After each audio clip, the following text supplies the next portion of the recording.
नमस्कार, मैं हूं शहबाज दोस्तों और आप देख रहे हैं ट्रूथ इंडिया न्यूज़। बात दरोगा अभ्यर्थी की आपने लगातार हमारे चैनल पे सुनी होगी, किस तरीके से इन्होंने आंदोलन किया और किस तरीके से अब महा आंदोलन की तैयारी है। दरोगा अभ्यर्थी से जब बात जुड़ी है तो हम इनकी जीवनी और डेली रूटीन किस तरीके से ये जीते हैं, कितने छोटे से रूम में रह करके अपनी ज़िंदगी की शुरुआत करते हैं और ख्वाब बस एक ही होता है कि सरकारी नौकरी पानी है, और इसके लिए कितना जद्दोजहद करते हैं, ये करते हैं, इनके माता पिता करते हैं, और किस तरीके से छोटा छोटा रकम जमा करके अपने बच्चे को भेजते हैं और सपना बस एक ही देखते हैं कि वो दरोगा निकालेंगे, कोई सरकारी जॉब पाएंगे। किस तरीके से हम आपको दिखाना चाहेंगे ये कितना छोटा रूम है। ये पटना में रूम कितना छोटा होता है, मतलब जितने छोटे से रूम में आप देख सकते हैं कि ये बेड लगा हुआ है, यहाँ पे सामान रखा हुआ है, खाने वगैरह का दिल करता है तो, और यहाँ पे ये टेबल रखा हुआ है कि तैयारी, मोटो बस एक ही होता है कि तैयारी करना है। गार्जियन बस एक ही सपना देख करके भेजते हैं कि बेटा आप पटना जाइए, यहाँ पे तैयारी कीजिए, और जिंदगी जो जवानी में जिंदगी जो है वो हर्षोल्लास से विद्यार्थी गुजारते हैं, पटना में आकर के जिंदगी कितनी मुश्किल हो जाती है, लेकिन एक ही सपना इनको जिंदा रहने पे मजबूर करता है कि सरकारी नौकरी आज न कल मिल जाएगी। पहले हम आपसे ये जानना चाहेंगे मनीष जी कि कितनी जिंदगी मुश्किल होती है यहाँ पे रहना। ठीक है, मुश्किल का सवाल है तो बच्चे हमेशा अपने माता पिता को यह कहकर आते हैं घर पटना की ओर कि मैं जा रहा हूँ पटना में, कुछ कंपटीशन की तैयारी करूँगा और नौकरी पाऊँगा। और इस बीच में आते हैं माता पिता अगर गरीब है तो यहाँ तक के अपने गर्दन के चैन हौसले तक के भी गरीबी रख देते हैं कि हमारे बच्चे पढ़ने के लिए उत्सुक हैं। बच्चे आते हैं, एक 6 बाई 6 कमरे में बैठते हैं और विशेष रूप से तैयारी करने लगते हैं और रूखा सूखा भोजन करके अपने आप को शिक्षित करते हैं। इस बीच में जो पूरी तरह से धांधली का जो बिहार में सिलसिला जारी है, प्रत्येक प्रतियोगिता परीक्षा से पहले ही आंसर क्वेश्चंस के साथ मुझे वायरल हो जाता है सोशल मीडिया पर। ये कहीं ना कहीं जो है सरकार की खामियां हैं और इसके पीछे हम लोग बहुत सारे आंदोलन किए, लेकिन कोई भी आंदोलन अभी तक सक्सेस न होने के कारण है कि स्टूडेंट पे यूनिटी भी नहीं रहा है। मैं हमेशा यही छात्रों को बोला हूं और आज भी बोलता हूं कि जब तक कि यूनिटी नहीं है आप कुछ नहीं कर सकते हैं। और विशेष मैं शिक्षक को भी बोलना चाहता हूं, पटना के तमाम शिक्षकों की, आप लोग भी स्टूडेंट के दम पर ही पटना में अपने कोचिंग को चमका रहे हैं, तो स्टूडेंट को आप भड़काए नहीं। अभिव्यक्ति की आज़ादी, आंदोलन करने की आज़ादी, स्वतंत्रता की अधिकारी हमारे निजी अधिकारी है और इस संविधान भी व्याख्या करता है। तो आप लोग छात्रों को सड़क पे भी उतरने के लिए कभी कभी अपने धर्म और अपने जो शिक्षण संस्थान की गरिमा को अगर बचाना चाहते हैं तो वैसे छात्रों को जरूर बोले कि रोड पे उतरे और आंदोलन करें और अपनी हक की लड़ाई में बच्चों को साथ दें। तो मतलब दरोगा अभ्यर्थी के लिए सिर्फ अब एक आंदोलन का ही रास्ता बचा हुआ है, और भी तो रास्ता होगा। आप जो है RTI फाइल कर सकते हैं कि हमारा जो है कितना नंबर आ रहा है ये सरकार हमको बताए, कट ऑफ लिस्ट कितना गया है ये हमको बताए, मतलब RTI के थ्रू आप भी तो पता कर सकते हैं ना। आंदोलन ही सिर्फ एक रास्ता है। देखिए, RTI राइट टू इंफॉर्मेशन जानने का अधिकार है, लेकिन एक कहावत में नहीं कहा गया है कि शेर कितना भी भूखा हो लेकिन कभी वो घास नहीं खा सकती, लग्गी से किसी भी घोड़े को घास नहीं खिलाया जाता।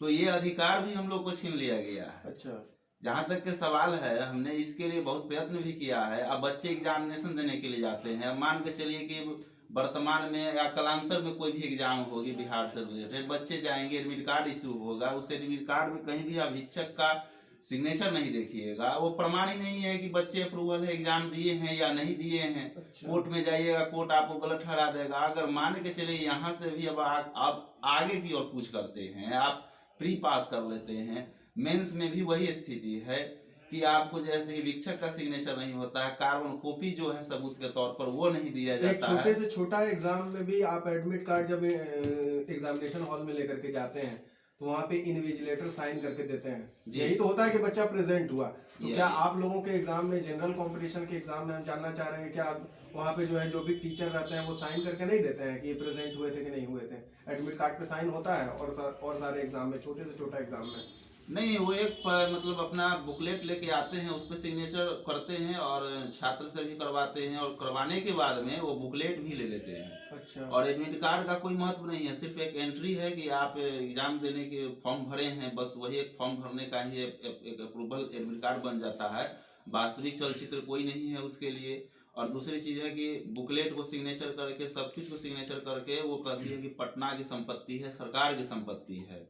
और कहीं ना कहीं अगर दूसरे दिन देखा जाए तो उसे फेसबुक पर वायरल भी है, किसी के हाथ में लेकर रोड पर घूमता हुआ लड़का भी आपको दिखेगा।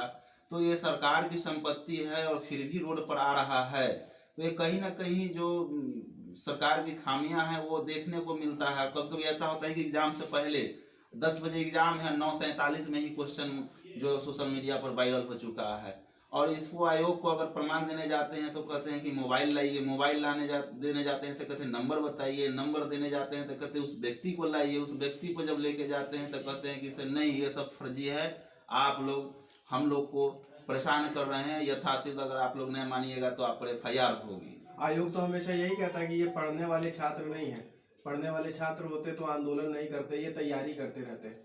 तो आयोग ऐसा आरोप आप पे लगाता है। आयोग से आप क्या मांग करते हैं? आप आयोग क्या कर दे कि आप जो है बेटर महसूस कीजिएगा, आपको लगेगा कि नहीं धांधली नहीं हुई? आयोग से क्या मांग है? आपको कैसे पता चलेगा कि धांधली रोकने के लिए आप आयोग को कोई अगर सुझाव या सजेशन देना चाहते हैं तो वो सजेशन क्या होगा? देखिए, आयोग की बात करते हैं तो आयोग भैंसी चराने वालों टीम में से आती है। पता नहीं उसको कौन आयोग बना दिया है, और ऐसे प्रतिष्ठित पद पर जाकर ये भाषा बोलते हैं कि पढ़ने लिखने वाले नहीं हैं। और रही विशेष बात पढ़ने लिखने के लिए, तो रूम देखिए, हम लोग दिन रात मेहनत करते हैं और हमेशा पढ़ने वाला लड़का का ही रिजल्ट ना होता है। और गांव में अक्सर सुनने को मिलता है, हमारे पिताजी कहते हैं कि फलाना 10 किलो दूध दूहता है और सेंटर पहुंचाता है, दूध देखो दरोगा बन गया, तो नहीं ये कर रहा है। तो यह जो सवाल है यह सही बात है। अभी जो वर्तमान चलचित्र बना हुआ है ये कहीं नहीं कहीं खामियां जरूर है। रही बात आयोग को सुझाव देने के लिए कि एग्जामिनेशन में पारदर्शिता कैसे लाया जाए, तो जो भी अगर आयोग वैकेंसी को देती है या आगामी वैकेंसी आने वाली है उसके लिए वार्षिक कैलेंडर जारी होना चाहिए। और साथ ही वार्षिक कैलेंडर में हर एग्जामिनेशन का, जैसे प्री और मेंस दोनों एग्जामिनेशन का डेट भी देना चाहिए संभावित, कि इस डेट तक के ले लिया जाएगा और इस डेट तक फाइनल किया जाएगा, सिलेक्शन किया जाएगा। और बीच में जैसे आप कटअप निकालते हैं प्री का, तो आप उसके साथ मार्क्स भी दीजिए।